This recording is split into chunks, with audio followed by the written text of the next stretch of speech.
No, I'm absolutely delighted to be joined by Conor Hoey, the chairman of Drogheda United, here today on Between the Stripes TV in the latest episode in our League of Ireland Life Stories series. Conor, transfer deadline day today as I speak to you. Any mad goings on up at United Park today? No, we had our final mad going on yesterday, and when we signed Ronan Murray, which was terrific, great guy, and another good addition to the squad. So no, I'm hoping for a nice quiet evening, unless somebody wants to buy one of my players for an exorbitant amount of money. I will happily take that phone call, but I'm not. We're not bringing anyone else in. Brilliant stuff. As I said to you off camera there a couple of moments ago, we're going to be talking more about your kind of background and your story and your connection with the League of Ireland. But before we do that, just on the signings Drogheda have made for the season ahead, obviously Ronan Murray coming yesterday, Dinny Yeah. Corcoran, Dame Massey, some brilliant signings in a Drogheda. I've been very impressed with the business you've done. You must be very excited for the year ahead. Yeah, and I have to say, hats off to our manager and to our assistant manager Kevin Doherty.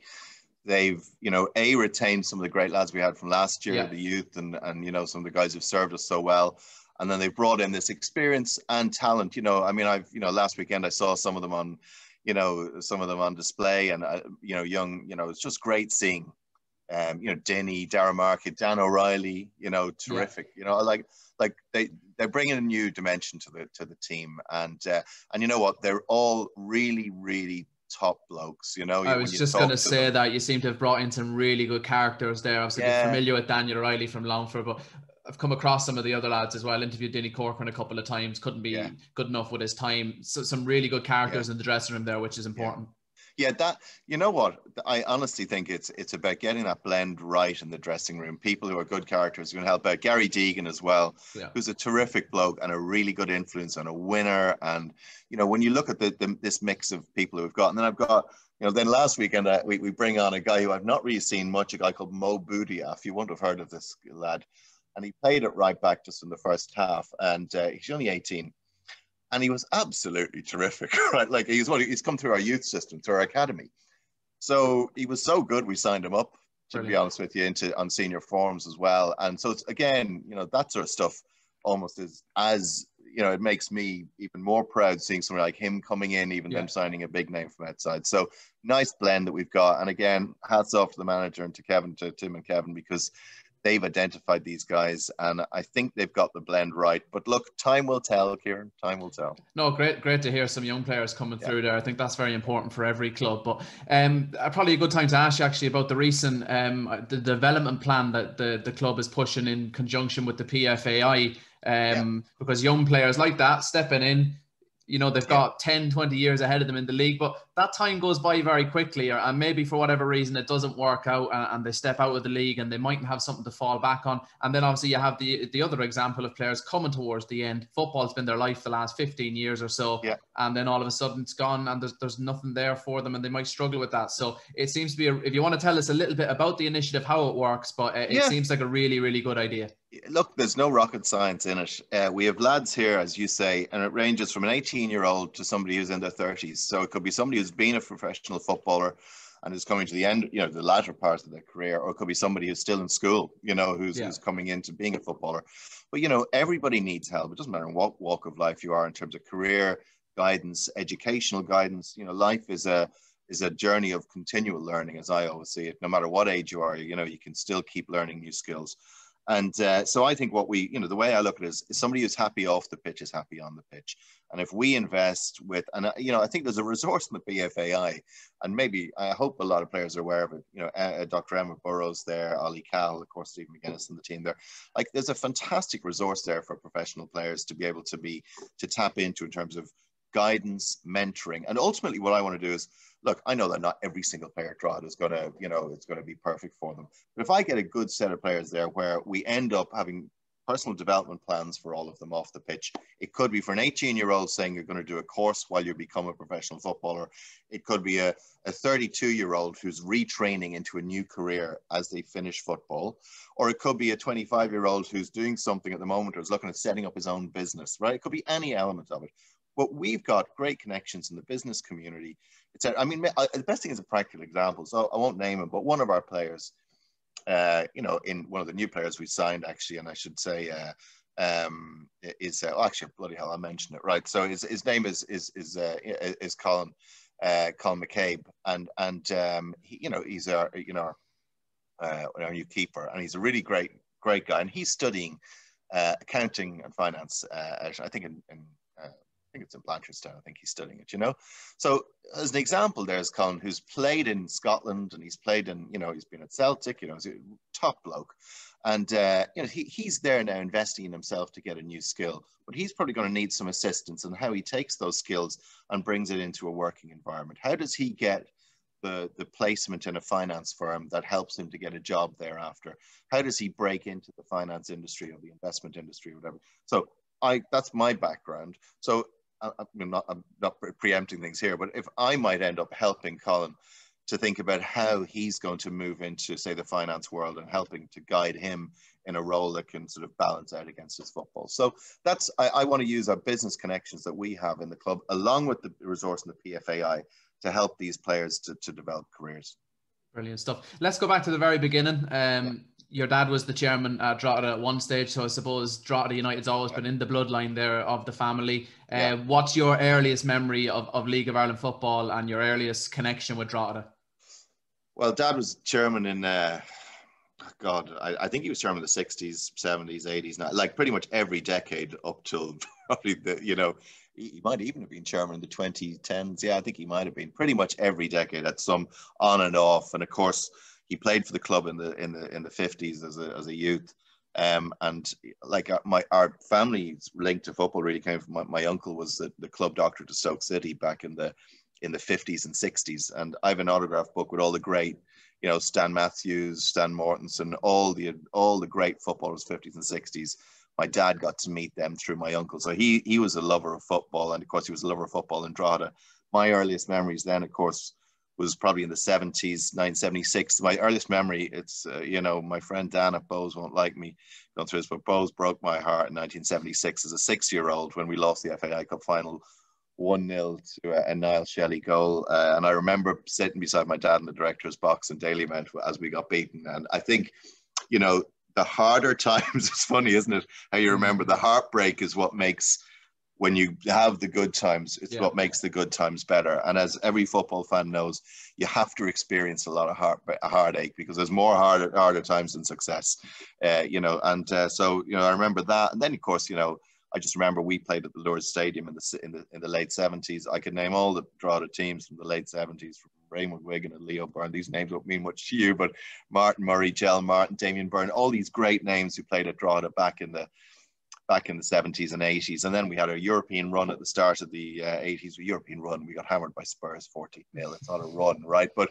I still remember a lot of the clubs coming over from England to play us in Drogheda. I remember meeting QPR at the airport with Dad, and meeting Tommy, going for, I was about 10, we were going straight into the bar with Tommy Doherty at the airport for a couple of pints before we even went to Drogheda, And but I met all that QPR team, Glenn Roeder and Don Gibbons and Paul Goddard, etc. And I got to know all that. And then Spurs came over, and I always remember standing beside, I was maybe 11 or 12 stars, or maybe I was a bit older actually, standing beside Garth Crooks in an ankle length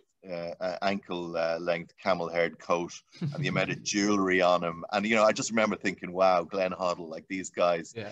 So these are brilliant days. And then, as you grow up then through the 80s, your interests as a teenager always wane a little bit away from football, don't they, towards music and the rest of it.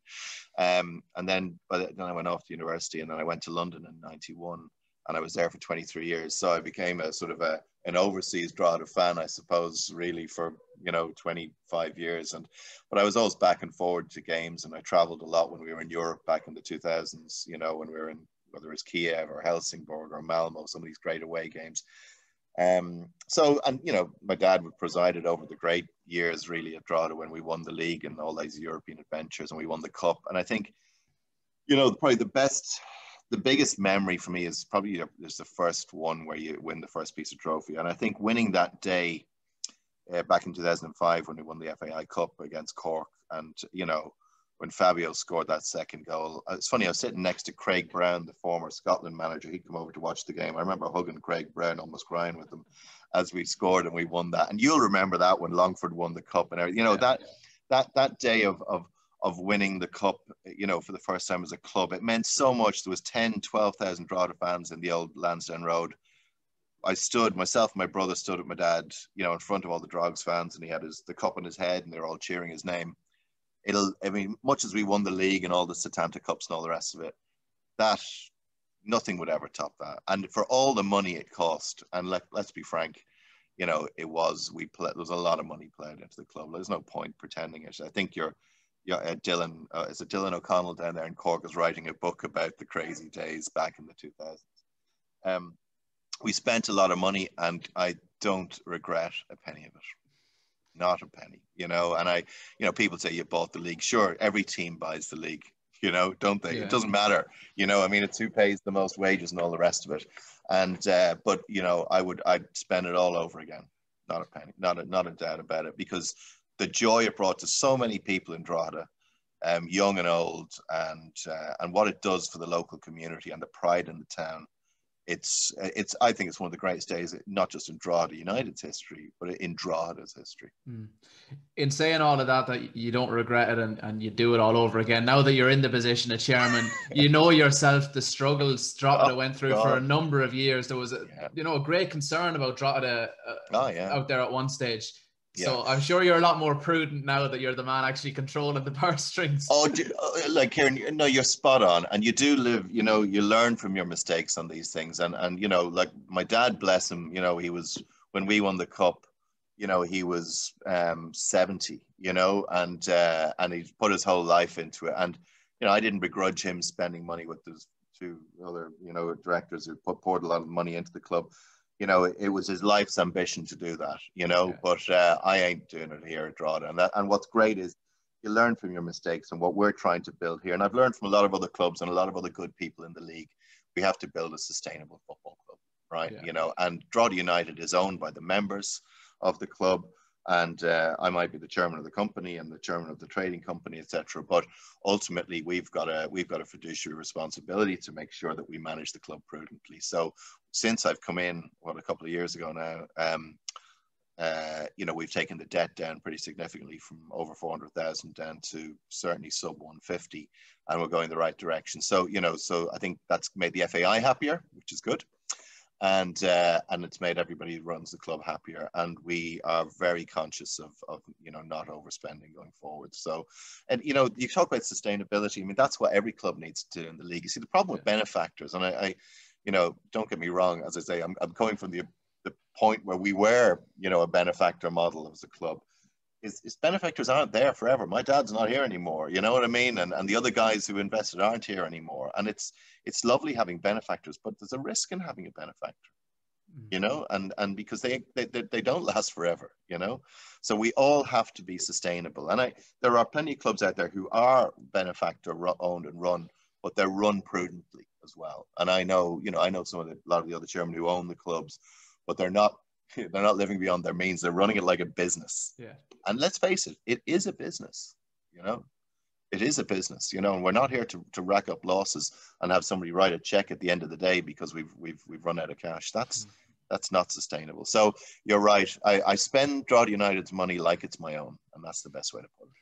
Yeah, you mentioned the word sustainable there. I know there's a lot of projects. We talked about the development plan for the players, but away from that, I suppose the stadium has been the big key thing in the headlines at Drogheda over the last couple of years. And it's a huge project for the club to try and get over the line. Where are you with that at the moment? Are you frustrated by the lack of progress? Yeah, it's actually, I have a good call with somebody next week on it. But where are we at? The site we have just outside Drogheda is very dependent on the Northern Cross route, which is a new road being built across North Drogheda. And what that's going to result in is huge housing developments and basically a shift of the town of Drogheda a bit away towards the north of the town, really. And so the site we have is very near the Northern Cross route. So once the Northern Cross route gets approved by government, it was meant to be approved a few weeks ago, we're hoping, and all the local TDs are brilliant, by the way, I should say, in supporting on this. You know, Jed Nash, big supporter of the club, Fergus O'Dowd, Imelda Munster, 3 local TDs in Drogheda who are all supporting us here from 3 different political parties. Once that Northern Cross route gets approved, it allows access, it opens up access to the site for us. Do you know what I mean? And the whole creation of all the utilities and stuff that can give access to the site. We have a buyer for United Park who's holding on at the moment, waiting for, again, the same sort of thing to happen. Once I can get into the site, we can build, my actual priority, to be honest with you, Kieran, is to build a training ground first, because we're spending a fortune on training grounds at the moment. Yeah. And so if we can get a quick training ground built, and I've spoken to one of your friends down Longford who's very helpful in terms of, advising on artificial pitches and training grounds. We might even put a running track around it, to be honest with you, and discussions around that as well. Get a training ground built, and maybe simultaneously, we need then to have somebody who's building the stadium, and it needs to be built before we can leave United Park. Yeah. I don't want to be homeless, and I don't want to be begging Dundalk to play there, and that's not going to work anyway. So that's what we need to do. And I think we have an investor who will enable that. So there's a lot of moving parts. The FAI, very helpful in this as well. The United Park, just to be clear, is, it's an asset of the FAI. Yeah. But it's sort of in trust. My dad and others, I'm going to say, gave for a small fee United Park to the FAI back in the 80s. And it was there, really, we had an option. I think we still have an option to buy it back. And it was a good move. People might say it's a bit weird that you don't own the asset, or you don't even, I don't want to own United Park. I don't want to own it because if you own an asset, you're open to speculators. And for somebody would have bought the club. If we still owned United Park 15 years ago, somebody would have bought the club and would have basically asset stripped it, and would have developed United Park, and we'd have nothing. So in a funny way, the FAI owning United Park has almost been owning it in trust. And if United Park is ever sold, the assets for United Park have to be used for a new stadium. Okay. So if we get X million for United Park, that money all goes into a new stadium, Yeah. So look, moving parts, there's so many false dawns on this, Kieran, that I'm always reluctant to give people too much hope on it, but I'm cautiously optimistic. But it takes time. It takes time. Does it worry you when you see examples like Finn Harps and what they've gone through over the last decade plus? Dalymount is probably a little bit slower along where we'd like it to be. I know COVID as well hasn't helped with things like that, but these things don't always, they rarely go smoothly, in fact. Yeah, I know. And do you know what? Finn Harps is a brilliant example. That's why, in a way, I almost want to get the training ground's an easier thing to build, Kieran. Do you know what I mean? If you just get the training ground with the lights and a little clubhouse, that'll take, I pay, a significant amount of money to a third party to train every year. If we own our own one of those, and it's funny, actually, it's easier to raise money for something like that, because it's actually, it saves money. Like the business case is quite easy. If we own our own training ground, not only can we use it, we can rent it out, be used by other people, etc. So it becomes an asset that actually creates value. You're right. And as I say, you look at what's happening with all the other places. But you know what? I'm going to be a little bit more optimistic.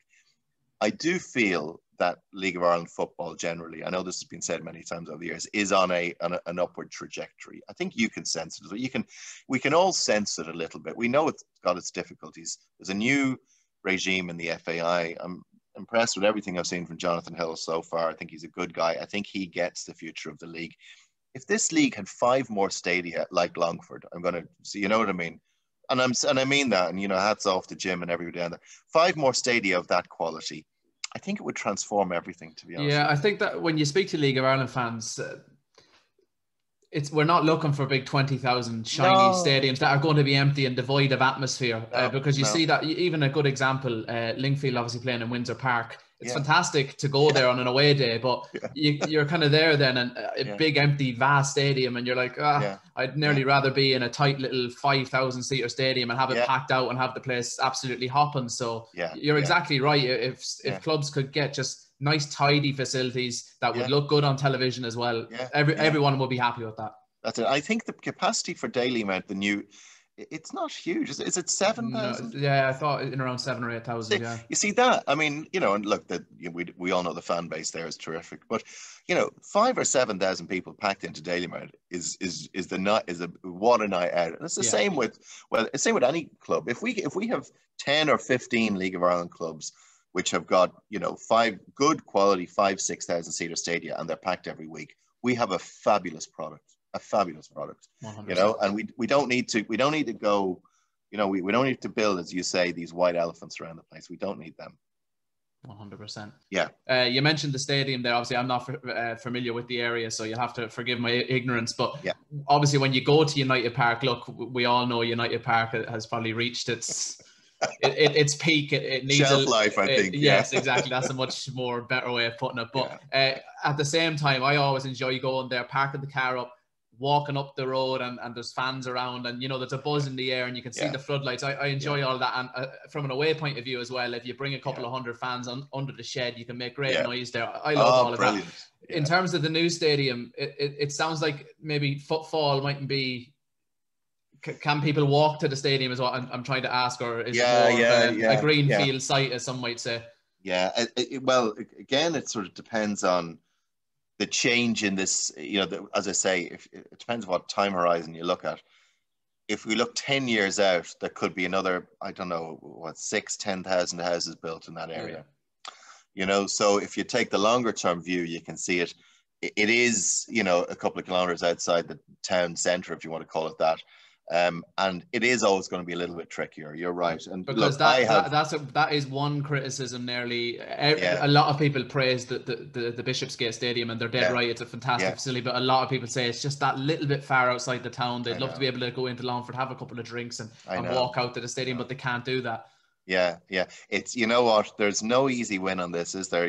Because you can't. The sites aren't available close to centre of towns. And it's just something you just got to get used to. And look, I'm sure you yourself, you can run buses out. There's people will get used to it. But if they want the brand new, facilities, Bohemians, what they're doing is very unusual, being able to do it in the centre of town. But places like Talca just aren't sustainable and what have you. So look, it's tricky. But I think what will happen is over time, as Drogheda moves more north, I know it sounds a bit odd, you know what I mean, that the centre of Drogheda moves more north, actually the stadium will become sort of almost re-enveloped into more central. Yeah, so it's an odd one, but I hear you. And look, I love United Park, holds so many brilliant memories for me and for so many people in the club. And you're right, and people find this a bit odd. My favourite night at United Park in the last couple of years, they'll kill me for saying this, is actually the night Shells won the league there, right? Now, it's God, my heart was broken that night and all the rest of it. But my God, the atmosphere in United Park that night from both sets of fans was beyond electric, right? And there was I shouldn't say the smoke going off and all the rest of it. It was like some dystopian nightmare, but it was so, and I loved it. And and the Shells fans were brilliant. And I love a match where we have two sets of supporters, a huge home support, great away support, buzzing. And, and I just cannot wait to when Dundalk are back down in United Park with a full set of away supporters and we can recreate that atmosphere. And I think that's something to look forward to, Because you said it earlier, you feel that the league is just on that slightly upward curve at the moment. And you do get those little examples every now and again, as you said there, that night where Shelbourne won the league and it was a packed out, sold out United Park and the atmosphere was electric. More recently, that great game between Chammett Rovers and Dundalk, again, a brilliant advert for League of Ireland. And you just get little examples like that all the time, and you just think, this is what the league could be each and every week, and that's what the aim has to be. Yeah, definitely. And, you see it, you see it in the Bows Rovers derby matches, and particularly in Daily Mount, which is this really cracking atmosphere when you get it going. And I just...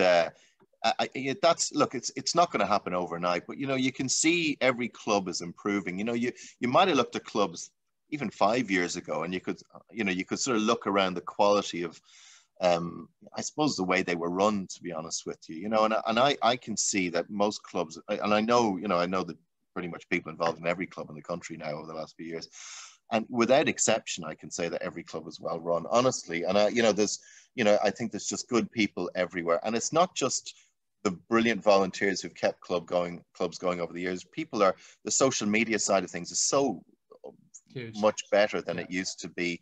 And people are much more prudent financially as well. You know, I don't touch wood, you know, that we're not going to see anybody overspending or going, you know, everybody's very aware of that. And I think, again, you know, I have to say as well, you know, I want to say a big, you know, I think Mark Scanlon is doing a really good job as the new director of the league as well. He's a very open relationship with Mark. You know, I can pick up the phone to talk about anything. I can moan about anything and shout down the phone at him, and he listens, and we'll have a good debate about things. But I think there's a better communication sort of you know, protocol or whatever you want to call it with the FAI now, and I think that bodes well as well. You know, you know, we can, if we've got a view about anything, you know, Jonathan Hill is the same. We can all talk to these people now. But the main thing is, as chairman, it's very interesting. Like, we're all like, there's so many chairmen who, you know, I would talk to Jim, for example, every week.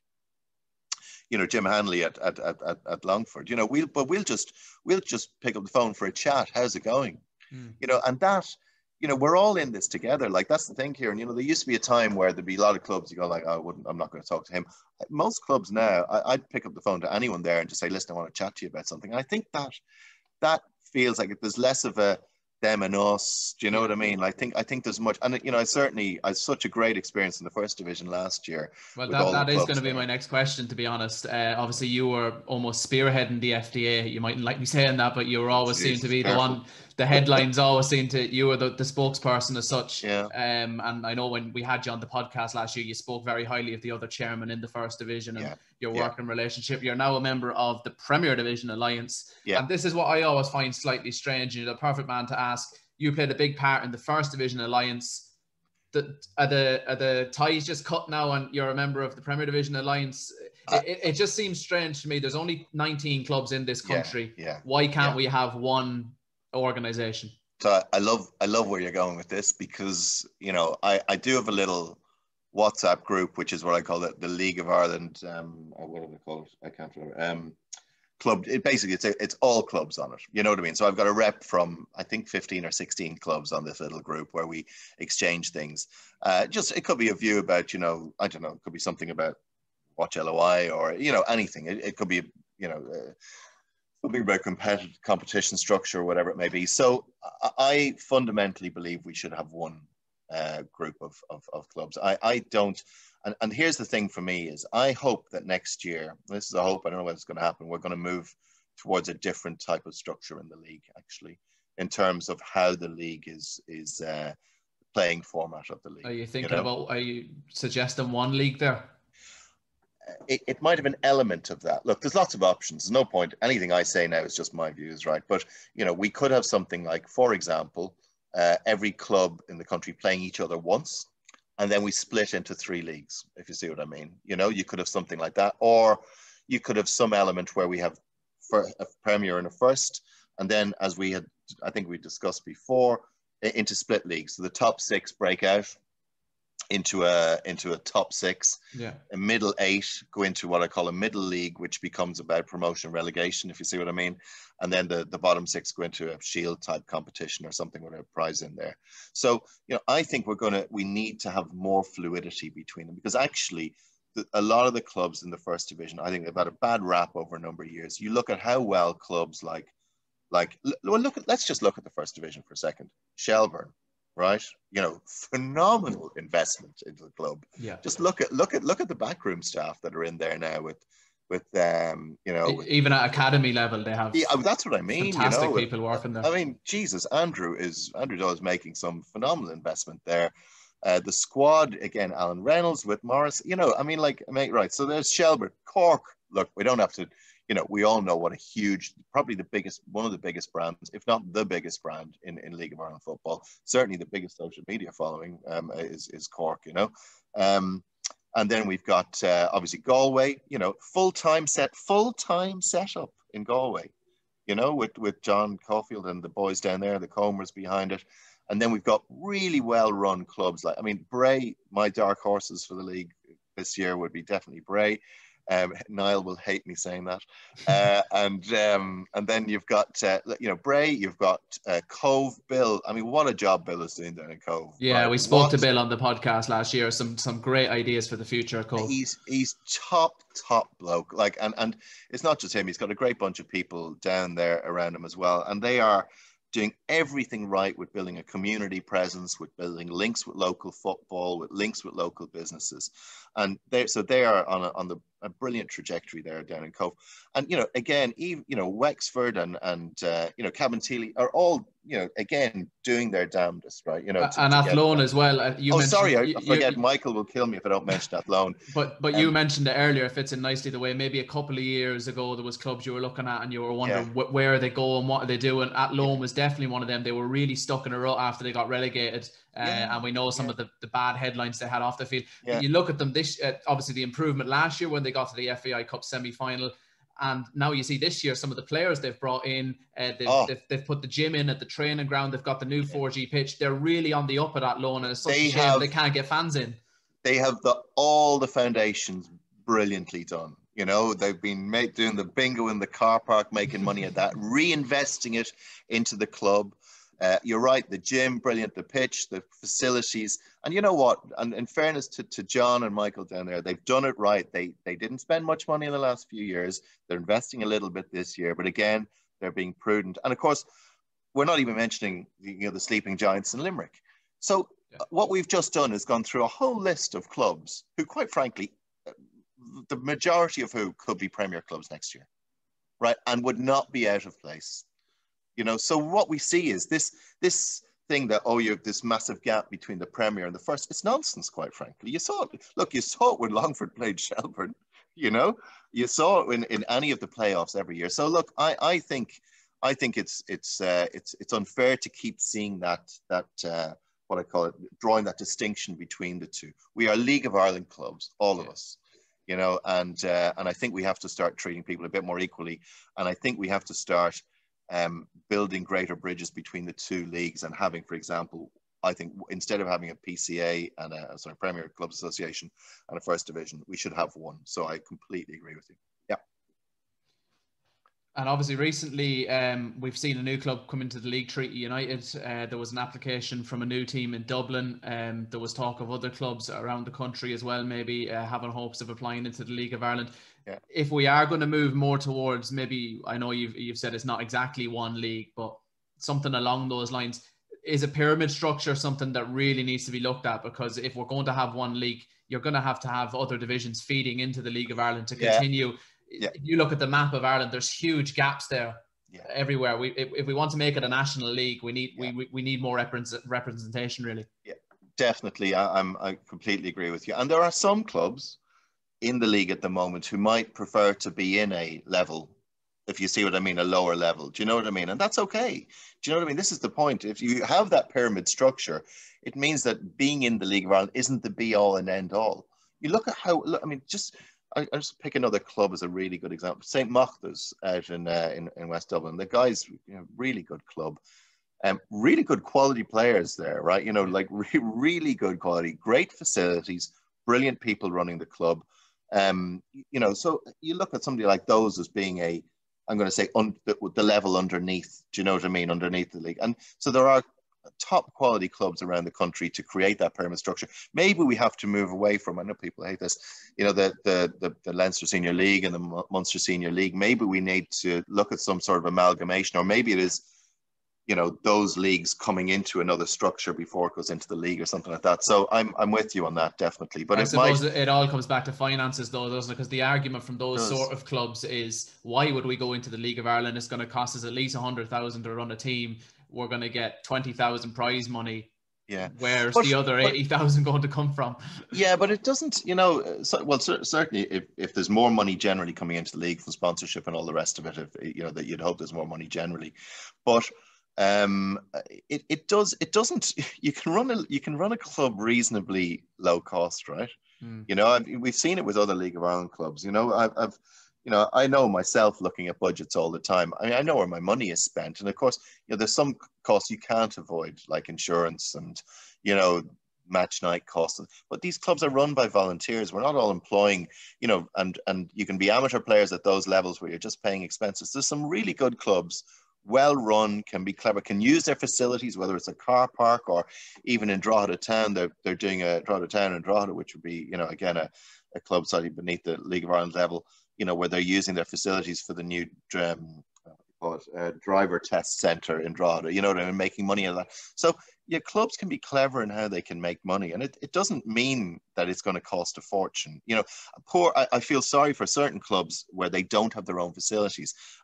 Cabinteely would be a good example, and you know, it's not picking Cabinteely at all, but what's really tough for Cabinteely is they've got to pay out money every week to use the ground up in Stradbrook. Yeah, you know, that's tough. That is tough. But if they own their own stadium, you know what I mean, or had their own facilities, then actually their model becomes a bit more sustainable. So I think I just wasn't convinced by the Dublin County thing, Kieran. You know, this idea of coming in with new franchises where there's not rooted in the local community. Yeah. I don't get that really, you know. Yeah, I'd have to agree. I had some concerns myself.